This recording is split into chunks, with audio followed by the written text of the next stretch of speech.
যারা tension free life lead করতে চায়, দুশ্চিন্তা মুক্ত সুস্থ সুন্দর জীবন চায়, তাদের উচিত বেশি বেশি দরুদ শরীফ পড়া।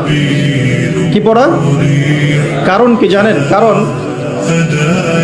যখন আল্লাহর কোনো বান্দা মুহাম্মদ সাল্লাল্লাহু আলাইহি ওয়াসাল্লামের উম্মত মুসলিম মুমিন ব্যক্তি, সে যখন নবী সাল্লাল্লাহু আলাইহি ওয়াসাল্লামের প্রতি দরুদ এবং সালাম পেশ করে, তখন এই দরুদ এবং সালামগুলো সংগ্রহ করার জন্য আল্লাহ রাব্বুল আলামিনের স্পেশাল কিছু ফেরেশতা আছেন। কি আছেন?